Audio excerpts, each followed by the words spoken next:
Michael, a pastoral poem. Written in 1800 by William Wordsworth. If from the public way you turn your steps up the tumultuous brook of Greenhead Gill, you will suppose that with an upright path your feet must struggle. In such bold ascent the pastoral mountains front you, face to face. But, courage! For beside that boisterous brook the mountains have all opened out themselves, and made a hidden valley of their own. No habitation there is seen, but such as journey thither find themselves alone with a few sheep, with rocks and stones, and kites that overhead are sailing in the sky. It is in truth an utter solitude, nor should I have made mention of this dell but for one object which you might pass by, might see and notice not. Beside the brook there is a straggling heap of unhewn stones. And to that place a story appertains, which, though it be ungarnished with events, is not unfit, I deem, for the fireside, or for the summer shade. It was the first, the earliest of those tales that spake to me of shepherds, dwellers in the valleys, men whom I already loved, not verily for their own sakes, but for the fields and hills where was their occupation and abode. And hence this tale, while I was yet a boy careless of books, yet having felt the power of nature, by the gentle agency of natural objects led me on to feel for passions that were not my own, and think at random and imperfectly indeed on man, the heart of man and human life. Therefore, although it be a history homely and rude, I will relate the same for the delight of a few natural hearts, and with yet fonder feeling, for the sake of youthful poets, who among these hills will be my second self when I am gone. Upon the forest side in Grasmere Vale there dwelt a shepherd, Michael was his name. An old man, stout of heart, and strong of limb. His bodily frame had been from youth to age of an unusual strength, his mind was keen, intense and frugal, apt for all affairs, and in his shepherd's calling he was prompt and watchful more than ordinary men. Hence he had learned the meaning of all winds, of blasts of every tone, and oftentimes when others heeded not, he heard the south make subterraneous music, like the noise of bagpipers on distant highland hills. The shepherd, at such warning, of his flock bethought him, and he to himself would say, the winds are now devising work for me. And truly at all times the storm, that drives the traveller to a shelter, summoned him up to the mountains. He had been alone amid the heart of many thousand mists that came to him and left him on the heights. So lived he till his 80th year was past. And grossly that man errs, who should suppose that the green valleys, and the streams and rocks were things indifferent to the shepherd's thoughts. Fields, where with cheerful spirits he had breathed the common air, the hills, which he so oft had climbed with vigorous steps, which had impressed so many incidents upon his mind of hardship, skill or courage, joy or fear, which like a book preserved the memory of the dumb animals, whom he had saved, had fed or sheltered, linking to such acts, so grateful in themselves, the certainty of honorable gains, these fields, these hills which were his living being, even more than his own blood, what could they less? Had laid strong hold on his affections, were to him a pleasurable feeling of blind love, the pleasure which there is in life itself. He had not passed his days in singleness. He had a wife, a comely matron, old though younger than himself, full 20 years. She was a woman of a stirring life whose heart was in her house. 2 wheels she had of antique form, this large for spinning wool, that small for flax, and if one wheel had rest, it was because the other was at work. The pair had but one inmate in their house, an only child, who had been born to them when Michael telling o'er his years began to deem that he was old, in shepherd's phrase, with 1 foot in the grave. This only son, with 2 brave sheep dogs tried in many a storm, the one of an inestimable worth, made all their household. I may truly say, that they were as a proverb in the vale for endless industry. When day was gone, and from their occupations out of doors the son and father were come home, even then, their labour did not cease, unless when all turned to their cleanly supper board, and there each with a mess of pottage and skimmed milk, sate round their basket piled with oaten cakes, and their plain home-made cheese. Yet when their meal was ended, Luke, for so the son was named, and his old father, both betook themselves to such convenient work, as might employ their hands by the fireside, perhaps to card wool for the housewife's spindle, or repair some injury done to sickle, flail, or scythe, or other implement of house or field. Down from the sickling by the chimney's edge, which in our ancient uncouth country style did with a huge projection over brow large space beneath, as duly as the light of day grew dim, the housewife hung a lamp, an aged utensil, which had performed service beyond all others of its kind. Early at evening did it burn, and late, surviving comrade of uncounted hours which going by from year to year had found and left the couple neither gay perhaps nor cheerful, yet with objects and with hopes living a life of eager industry. And now, when Luke was in his 18th year, there by the light of this old lamp they sate, father and son, while late into the night the housewife plied her own peculiar work, making the cottage through the silent hours murmur as with the sound of summer flies. Not with a waste of words, but for the sake of pleasure, which I know that I shall give to many living now, I of this lamp speak thus minutely, for there are no few whose memories will bear witness to my tale. The light was famous in its neighborhood, and was a public symbol of the life the thrifty pair had lived. For, as it chanced, their cottage on a plot of rising ground stood single, with large prospect north and south, high into Easdale, up to Dunmulrays, and westward to the village near the lake. And from this constant light so regular and so far seen, the house itself by all who dwelt within the limits of the vale, both old and young, was named the Evening Star. Thus living on through such a length of years, the shepherd, if he loved himself, must needs have loved his helpmate, but to Michael's heart this son of his old age was yet more dear effect which might perhaps have been produced by that instinctive tenderness, the same blind spirit, which is in the blood of all, or that a child, more than all other gifts, brings hope with it, and forward-looking thoughts, and stirrings of inquietude, when they by tendency of nature needs must fail. From such, and other causes, to the thoughts of the old man his only son was now the dearest object that he knew on earth.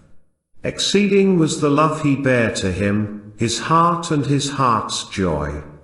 For oftentimes old Michael, while he was a babe in arms, had done him female service, not alone for dalliance and delight, as is the use of fathers, but with patient mind enforced to acts of tenderness, and he had rocked his cradle with a woman's gentle hand.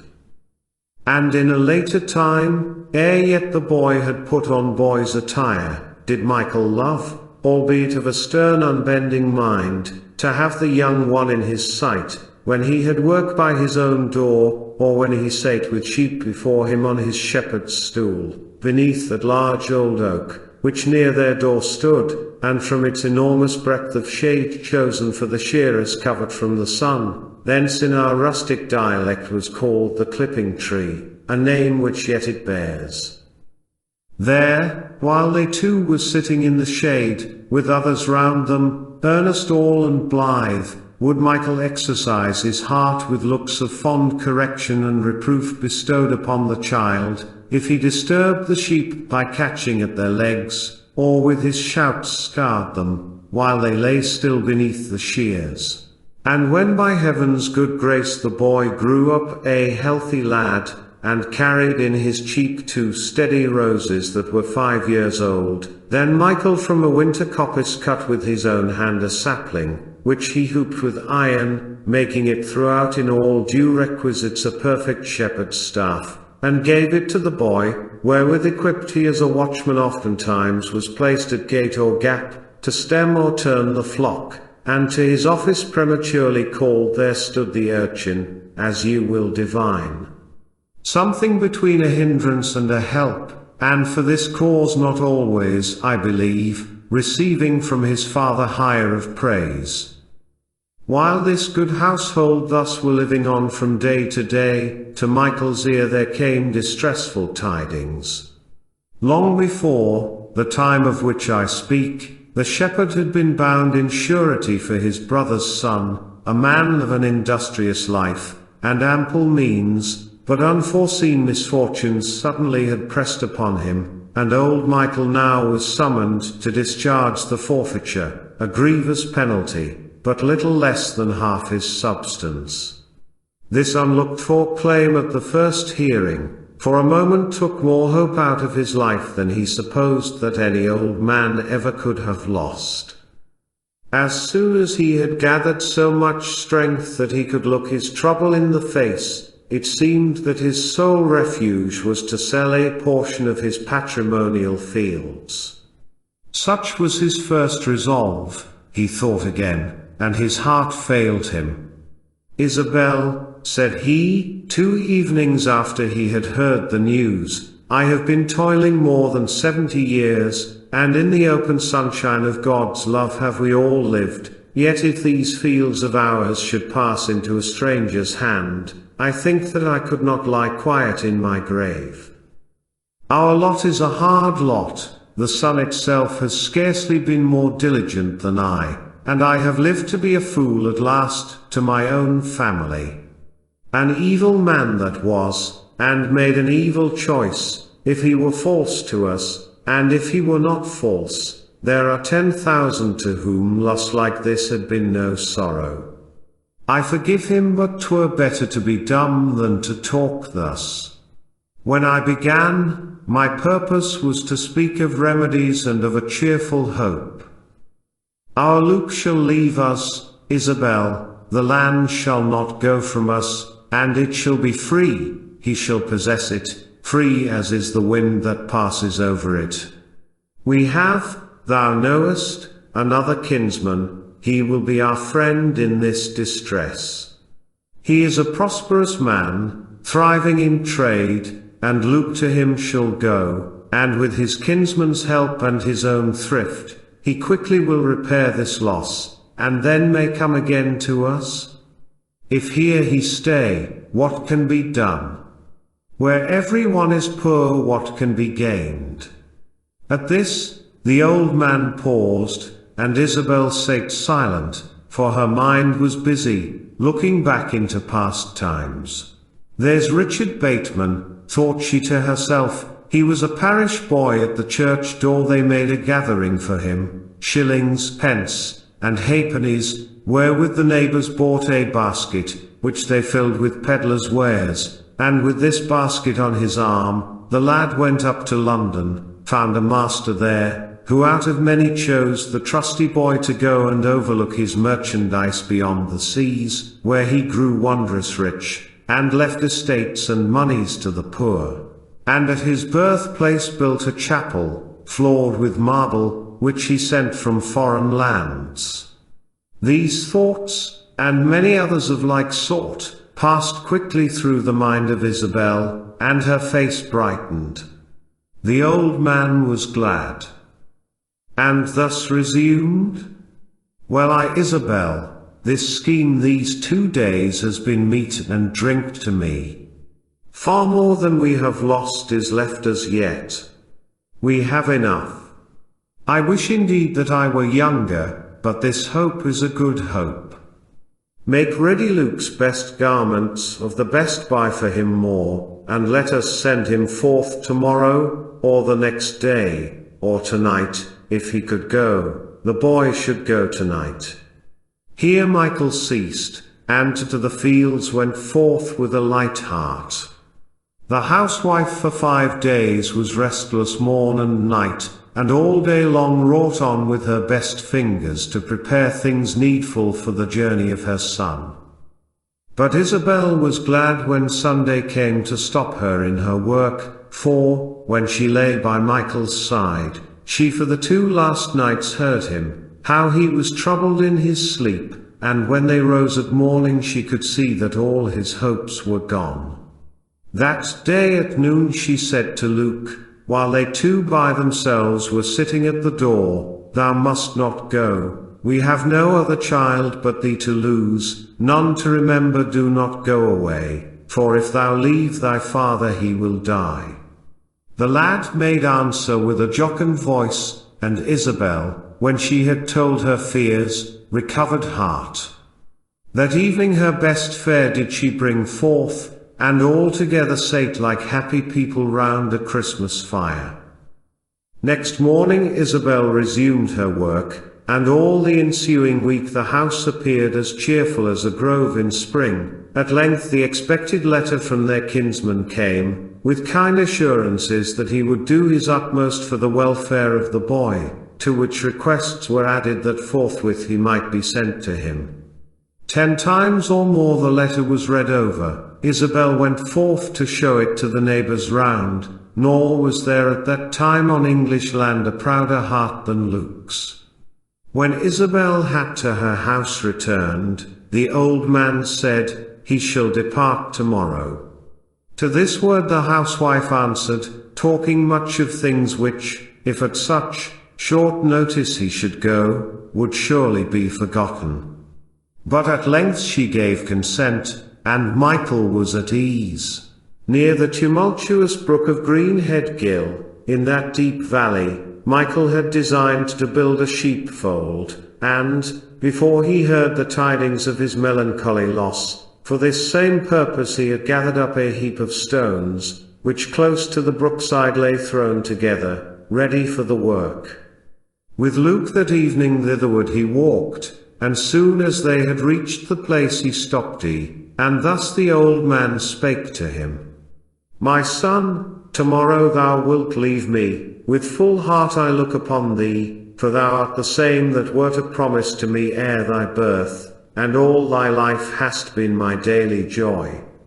I will relate to thee some little part of our 2 histories, 'twill do thee good when thou art from me, even if I should speak of things thou canst not know of. After thou first cam'st into the world, as it befalls to newborn infants, thou didst sleep away 2 days, and blessings from thy father's tongue then fell upon thee. Day by day passed on, and still I loved thee with increasing love.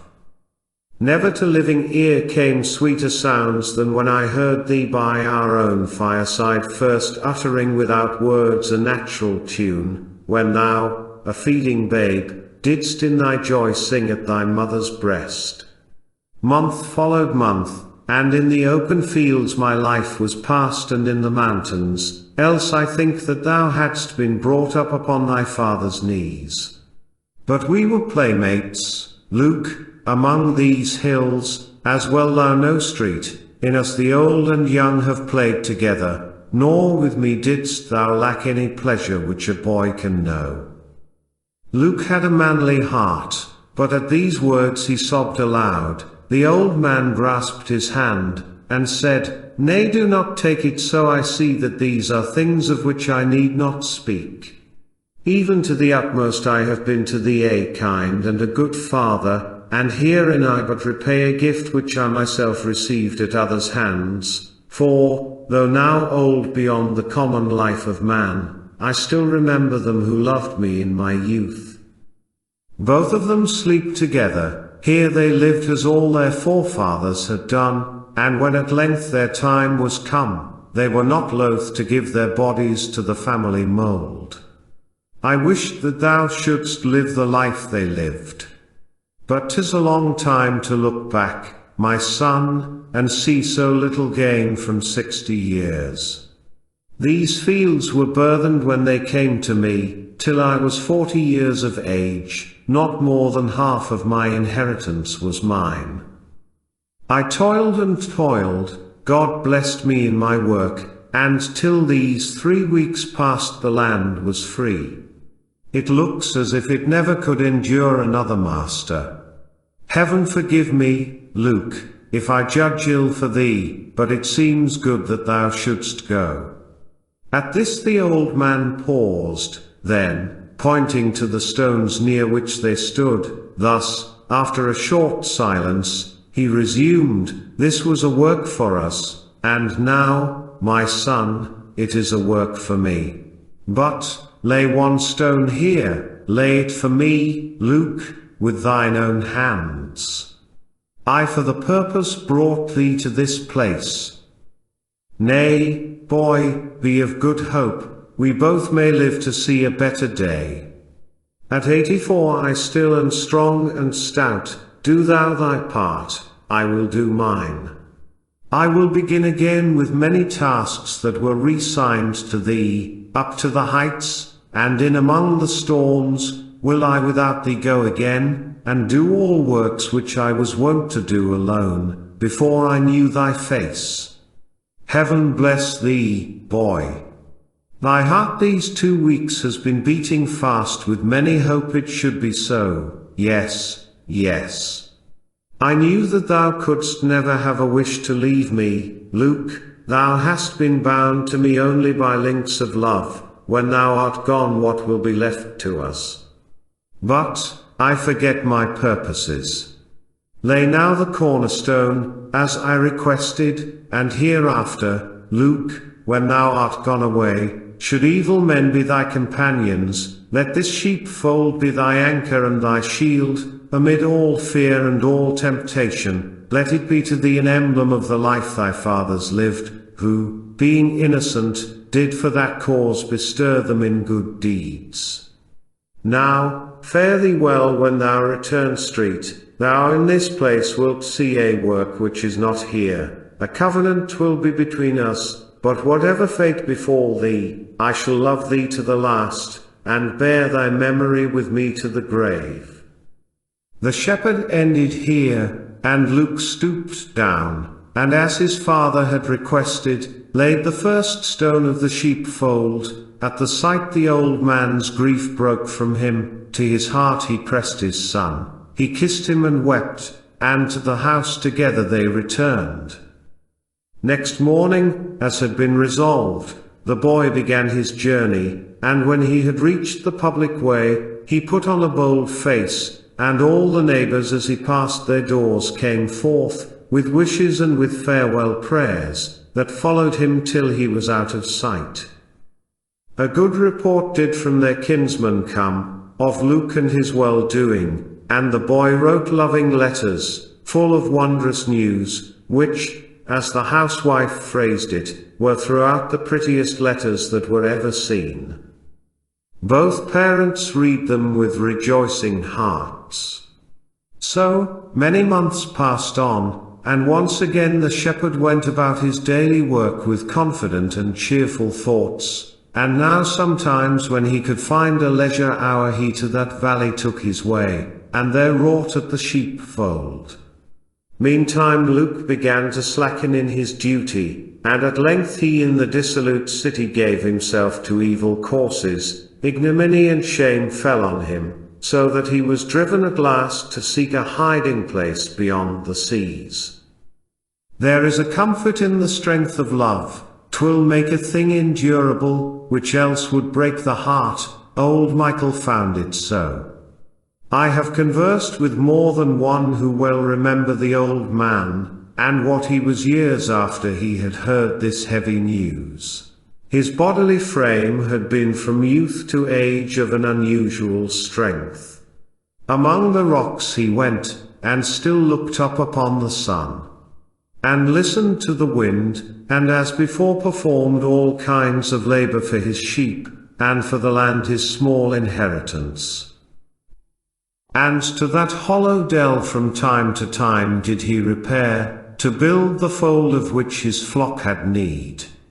'Tis not forgotten yet the pity which was then in every heart for the old man, and 'tis believed by all that many and many a day he thither went, and never lifted up a single stone. There, by the sheepfold, sometimes was he seen sitting alone, with that his faithful dog, then old, beside him, lying at his feet. The length of full 7 years from time to time he at the building of this sheepfold wrought, and left the work unfinished when he died. 3 years, or little more, did Isabel survive her husband. At her death the estate was sold, and went into a stranger's hand. The cottage which was named the Evening Star is gone, the ploughshare has been through the ground on which it stood, great changes have been wrought in all the neighbourhood, yet the oak is left that grew beside their door, and the remains of the unfinished sheepfold may be seen beside the boisterous brook of Greenhead Gill.